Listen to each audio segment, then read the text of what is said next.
Association, the City of Fullerton, and the Loma Vista Memorial Park. Thank you for organizing this inspiring remembrance ceremony.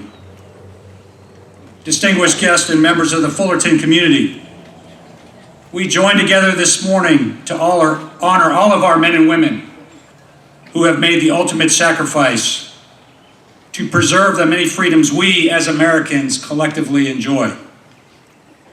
This is a national endeavor, but it begins with community events like this.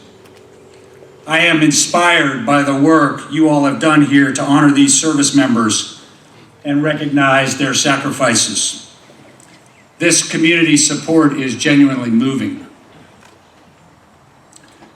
Memorial Day was first observed on May 30th, 1868. Originally conceived by General John Alexander Logan, Memorial Day began as Decoration Day, a day to honor the dead of our Civil War. On that day, General Logan instructed that this remembrance cherish tenderly the memories of our heroic dead who made their breast a barricade between our country and its foes. And in the relatively short history of these United States, this barricade has been formed in every clime and place. From the hedgerows of France to the islands of the Central Pacific, and from the mountains of Korea and the jungles of Vietnam to the deserts of Iraq and Afghanistan, resulting in over 1 million of our nation's sons and daughters giving their last full measure. Hundreds of thousands in just the last century leaving the land they loved to die on a foreign soil.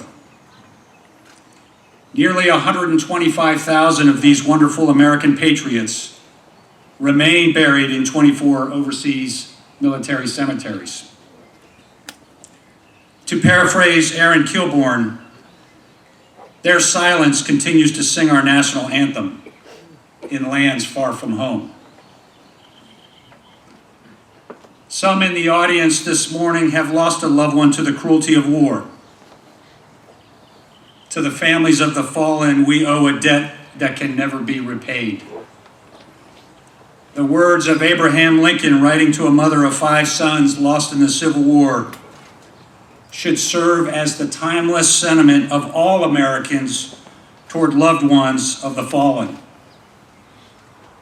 President Lincoln wrote, "I pray that our Heavenly Father may assuage the anguish of your bereavement and leave you only the cherished memory of the loved and the lost, and the solemn pride that must be yours to have laid so costly a sacrifice upon the altar of freedom."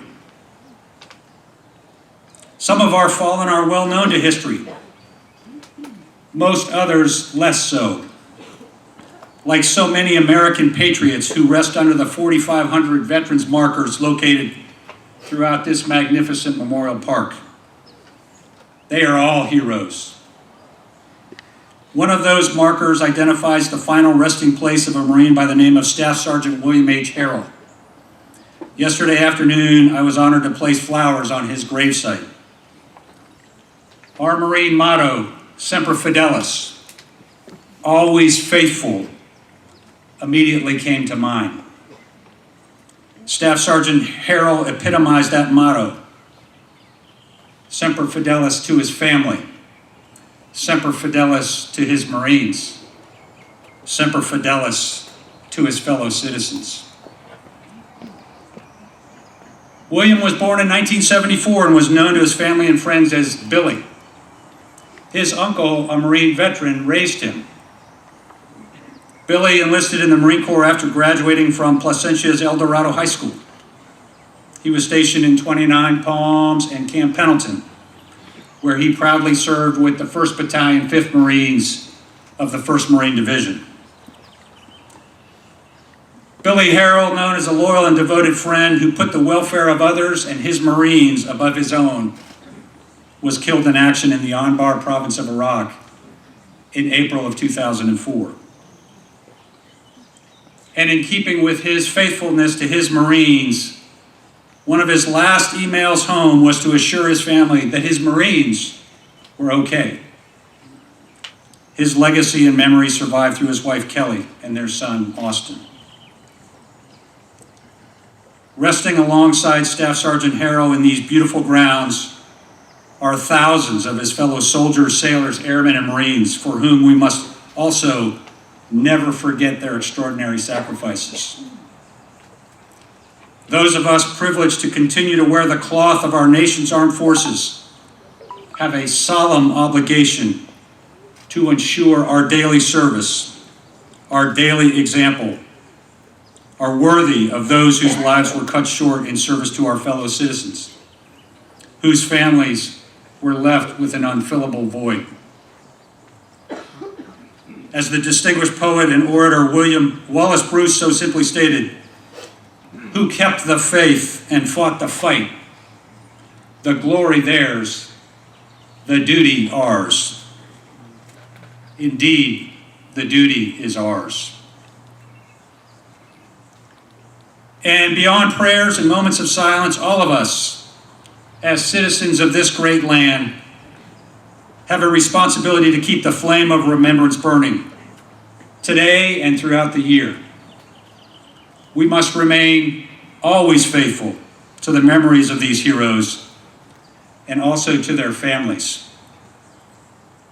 Our remembrance and gratitude should never take a holiday.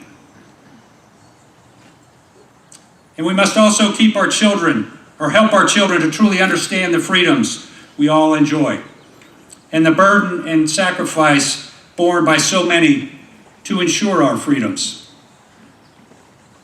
Let us never allow the significance of this important day to dim in the minds and hearts of future generations.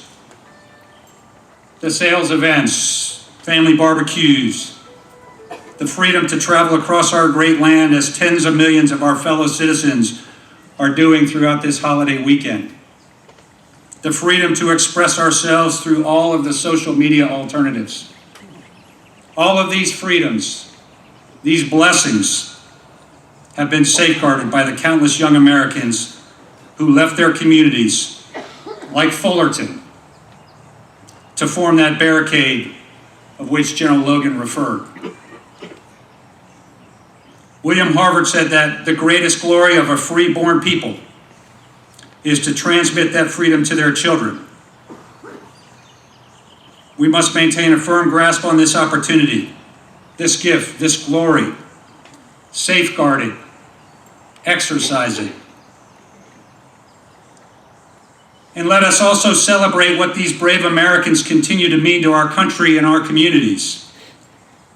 Amidst today's somber reflections and remembrances, large and small, across our country, as fingers trace names etched in the stone and marble of memorials and markers across our land and in overseas cemeteries, let us also be inspired.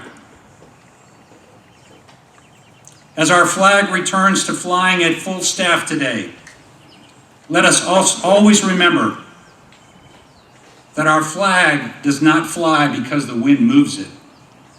It flies with the last breath of each service member who died protecting it. Let us depart here this morning inspired to serve others, inspired to sacrifice just a little more in our daily lives.